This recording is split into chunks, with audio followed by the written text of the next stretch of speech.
தாவேகா என்பது ஒரு புதிய இயக்கம். எங்களுக்கு என்ன பயம்னா, நள்ளிரவு 1 மணிக்கு திருச்சி கிழக்குல ஆட்களை அழைத்து கொண்டு போய் கள்ள ஓட்டு போடுவதற்கு முயன்ற திமுக கும்பலை பார்த்து தான் நாங்கள் அச்சப்படுகிறோம். தோல்வி பயத்தில் இந்த முறை வாக்குச்சாவடிகளை கைப்பற்றியது நிறைய இடங்கள்ல இருந்துச்சு. ஓட்டுப்பெட்டியை நொறுக்கியிருக்கிறாங்க. ஸ்டோர் ரூம்ல எது வேண்டாம்னு நடக்கலாம். திமுகவிற்கும் தாவேகாவிற்கும் இடையே நடக்கிற ஒரு யுத்தம் தான். அதிமுக சீன்ல இருக்கா என்கிறது கேள்விக்குறியா இருக்கு. இன்னைக்கு தமிழ்நாட்டு அரசியல் தளத்துல தமிழக வெற்றி கழகம் தவிர்க்க முடியாத ஒரு சக்தி. எல்லா கட்சியுமே ஒத்துக்கிட்டாங்க. இப்ப அவங்களை ஒத்துக்க வைக்கிறதே பெரிய விஷயம் தானே. இன்னைக்கு வரை எங்க தலைவர் பேரையே சொல்ல மறுக்கிற நாக்கு சுலுக்கி போன திமுக கும்பல் இன்னும் ஒரு 40 ஆண்டுகள் எங்கள் தலைவர் தலைமை நல்லாட்சி நடக்குது. அப்போ புதிய கட்சி வர வேண்டிய அவசியமே இல்லை. நீங்க ரொம்ப உறுதியோட நம்பிக்கையோட பெரும்பான்மை பெற்று ஆட்சி அமைப்போங்கிற நம்பிக்கையில நீங்க இன்னும் இருக்கிறீங்க. இந்த தடவை ஒரு முறை வாக்களித்து பாருங்கள்னு நாங்க சொன்னதே அது. எங்க தலைவரும் சொன்னாங்க. அதுக்கு தகுந்த அளவு வாக்கு அளிச்சுட்டாங்க. தமிழ்நாட்டு அரசியல் தளத்துல யாரும் நிலை பெற முடியாமல் போனதற்கான காரணம் இந்த 2 பெரிய திராவிட கட்சிகள். ஆனால் எங்கள் தலைவர் நிமிர்ந்து நிற்கிறார் என்றால், அந்த கட்சி இருக்கிறது என்றால், மக்கள் ஒரு தலைவனை தேடினார்கள். எல்லாம் சில்லறைகளாகவும் பதர்களாகவும் போனது. ஏன் விஜயகாந்த் எடுத்து எவ்வளவோ பெரிய செல்வாக்கை அடைய வேண்டும் என்று இந்த மக்கள் நினைத்தார்கள். ஆனால் சாதித்தது என்ன? சிறைத்துறையில் இருக்கிற காவலர்கள் தனியாக இயங்க வேண்டும், வெளியிலே இருக்கிற காவல்துறை தனியாக இயங்க வேண்டும். யார் அந்த சார் என்கிற கேள்விக்குறியில் வைக்கப்பட்டிருக்கிற ஞானசேகரனுக்கு சிறையிலே இன்றைக்கு மிகப்பெரிய தாக்குதலை தொடுத்திருக்கிறது திமுக. தோல்வியின் பயத்தில் இவனாலும் இந்த ஆட்சி கலைக்கப்படலாம் என்கிற கோபத்தின் உச்சத்தில் சென்ற திமுக கும்பல்கள்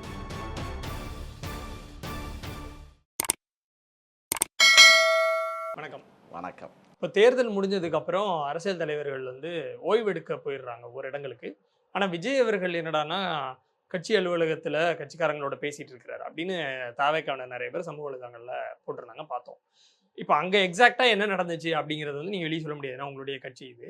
பட் தேர்தல் முடிஞ்சிருச்சு. இப்போ வாக்கு எண்ணிக்கைக்கான இந்த காலகட்டத்துல என்ன பிளான் பண்றீங்க நீங்க? அந்த அந்த ஆலோசனை கூட்டத்துல என்ன நடந்துச்சு? என்ன இல்ல, பொதுவா எங்க தலைவர் 234 வேட்பாளர்களுக்கும் காணொலியில் தொடர்ந்து பேசி கொண்டிருக்கிறார். ஒவ்வொரு நாளும் பூத்துக்கு போங்க. இப்ப தேர்தல் முடிஞ்சதுக்கு அப்புறம் அவன் பூத்துக்கு போங்க, பூத்துல எந்த நிலைப்பாடு இருக்கு, சிசிடிவி கேமராக்கள் சரியாக இருக்கிறதா, அந்த ரூம், அந்த ஸ்பெஷல் ரூம் பாதுகாப்பாக இருக்கிறதா, சுழற்சி முறையில் காவலர்கள் நியமிக்கப்படுகிறார்களா, எப்படி அங்க கையாளுகிறார்கள், அங்க எந்தெந்த பகுதிகளில் சிசிடிவி கேமரா இயங்கவில்லை, உடனடியாக தேர்தல் கமிஷனுக்கு தகவலை சொல்லணும் அப்படின்னு சொல்லி கடந்த 3 நாட்களாக முடுக்கி விட்டிருக்கிறார் எங்கள் தலைவர். அது மட்டுமல்ல, துணை அமைப்புகளை போன்ற எங்களை போன்றவர்களை எல்லாம் காணொலியில் வரவழைத்து எப்படி இருந்தது, எந்த மாதிரி கொண்டு செல்ல வேண்டும் என்று தன்னுடைய நிலைப்பாட்டை எவ்வாறெல்லாம் அடுத்த கட்டத்திற்கு கொண்டு செல்ல முடியும் என்பதை எங்கள் தலைவர் தீர்மானித்துக் கொண்டிருக்கிறார்.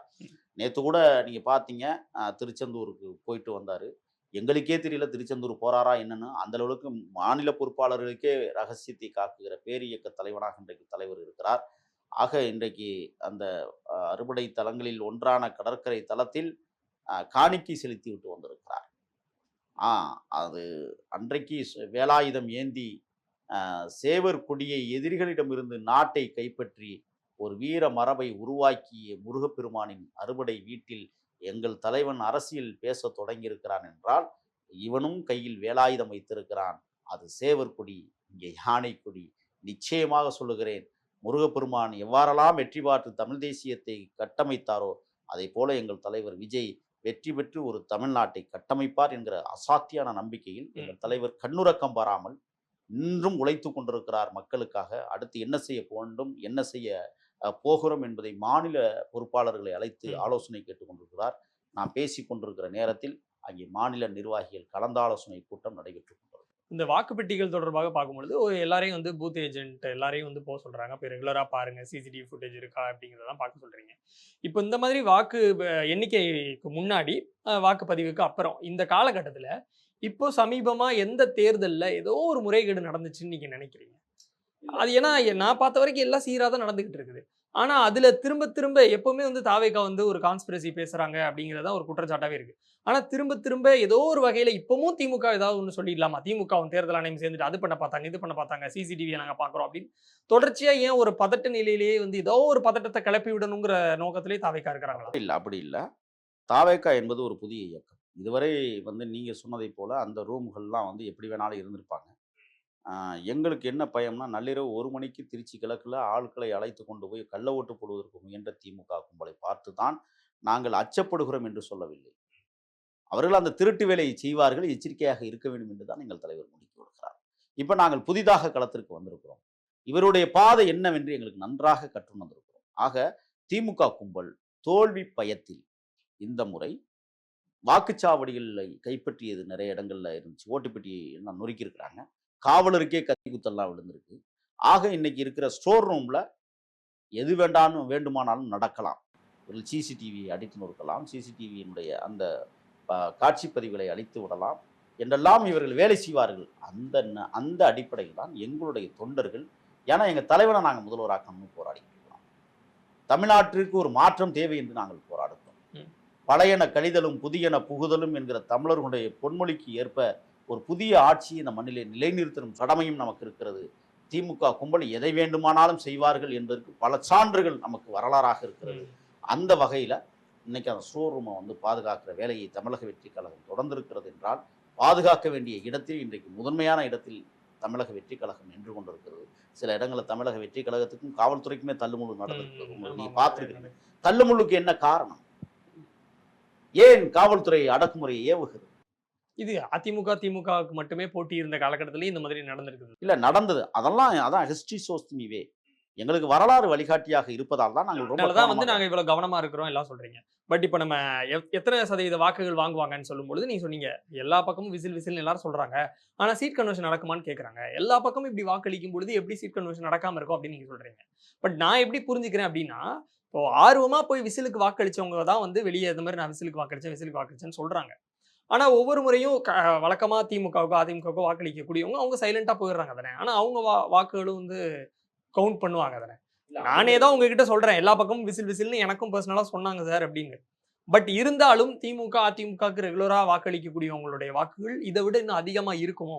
ஒரு 20% இருந்து 22% வரைக்கும் கூட விஜய் வரலாம். ஆனா தமிழ்நாடு முழுக்க பரவலா அந்த வாக்குகள் வாங்கும் பொழுது அது எப்படி சீட் கன்வர்ஷனுக்கு வழிவகுக்கும் நான் கேட்கிறேன். நீங்க ஒரு செய்தியை புரிஞ்சுக்கணும். திமுக அதிமுக இதுவரை இருமுனை போட்டிகளாகவே இருந்தது. இந்த முறை மும்முனை போட்டி அப்படின்லாம் நாங்கள் சொல்லலாம். இப்பவும் இருமுனை போட்டி தான். திமுகவிற்கும் தாவேகாவிற்கும் இடையே நடக்கிற ஒரு யுத்தம் தான். அதிமுகலாம் சீன்ல இருக்கா என்னங்கிறது கேள்விக்குறியா இருக்கிற ஒரு சூழல்ல நான் என்ன சொல்றேன்னு சொன்னா, இன்னைக்கு தமிழ்நாட்டு அரசியல் தளத்துல தமிழக வெற்றி கழகம் தவிர்க்க முடியாத ஒரு சக்தி அப்படிங்கிறத எல்லா கட்சியுமே ஒத்துக்கிட்டாங்க. இப்ப அவங்கள ஒத்துக்க வைக்கிறதே பெரிய விஷயம் தானே தமிழ்நாட்டு அரசியல. நீங்க இன்னைக்கு வரை எங்க தலைவர் பேரையே சொல்ல மறுக்கிற நாக்கு சுலுக்கி போன திமுக கும்பல்கள் இல்ல நாளைக்கு தாவேக்கா அந்த மாதிரி ஒரு பெரிய இடத்துக்கு போனதுக்கு அப்புறம் இன்னொரு சிறிய கட்சி வந்தா தாவேக்கா முதல் தேர்தலே அவங்க பேரை சொல்லுவாங்களா?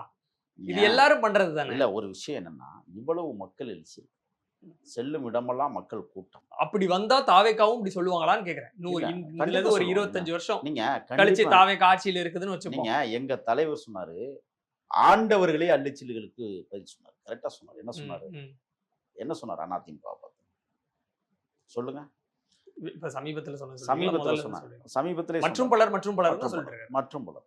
அப்ப எங்களுக்கு போட்டி யாருங்கிறத நாங்க தீர்மானிச்சுதான் கலந்துறோம். நீங்க இனிமே வரப்போற கட்சியில் யாரும் இனிமே வர்றதுக்கு வாய்ப்பு இல்லை. ஏன்னு கேக்குறீங்களா? நல்ல தலைமையும் நல்ல அனுபவமும் நல்ல நிர்வாகமும் நடத்தக்கூடிய தலைமைகள் வருகிற போது புதிய கட்சிகள் தோன்றுவிக்கப்படுவதற்கு வாய்ப்பு இல்லை. இங்க திமுக அதிமுக செய்த பிழைகளால் ஒரு கட்சிக்கு ஒரு தேவை இருக்க போய் அந்த மாதிரி வருது. இவ்வளவு வரவேற்பு இருக்குது.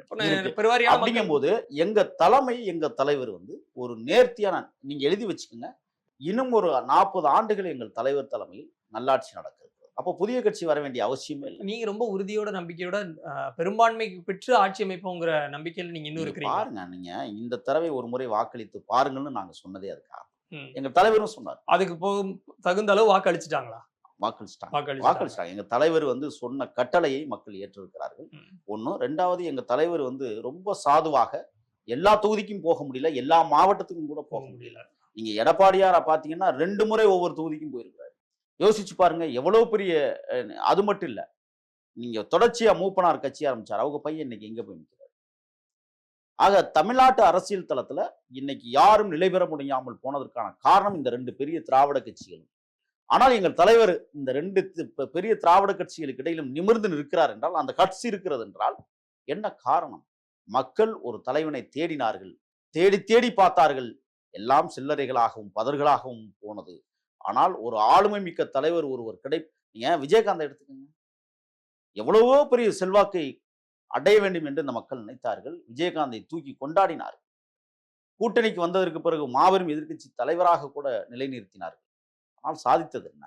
இன்றைக்கு எந்த திமுகவை எதிர்த்து கட்சி தொடங்கினாரோ அதே கட்சியை இன்றைக்கு கொண்டு போய் திமுகவிலே இணைத்ததனுடைய மர்மங்கள். ஆக திமுகவை ஒரு மிகப்பெரிய வெறுப்பாக பார்க்கிற மக்கள், எங்கள் தலைவர் நேருக்கு நேரா சொன்னார், எங்களுக்கு எதிரியே திமுக தான். மக்கள் அதை அங்கீகரித்தார்கள், இன்னைக்கு அலங்கரித்திருக்கிறார்கள், இன்னைக்கு ஆசுவாசப்படுத்தி கொண்டிருக்கிறார்கள். மே 4 உறுதியா தெரிய வந்துரும். நிச்சயமாக வங்க கடலே தன் அலைகளின் தாளாட்டில் எங்கள் தலைவன். நான் எல்லாரும் சொன்னாங்க அமைச்சர்கள்லாம் ரெடி ஆயிடுச்சு அப்படின்லாம் சொன்னாங்க. அந்த இடத்துக்கெல்லாம் நான் போகல. இல்ல அது ஒரு பக்கம் நடந்துகிட்டு இருக்கு. அவங்க அவரவர் கற்பனை. இப்ப எனக்குன்னு ஒரு எதிர்பார்ப்பு இருக்கும். என் தலைவன் அந்த பச்சை மையை எடுத்து அந்த அந்த தூவல் பேனா, அவர் இடுகிற அந்த முதல் கையெழுத்தின் பேனாவினுடைய கண்ணீர் அன்றாடங்காட்சி மக்களினுடைய அவலங்களை உடைத்தெறிந்து வாழ்வியலில் உயரம் பெறுவதற்காக இடப்படுகிற கையெழுத்தாக இருக்க வேண்டும்.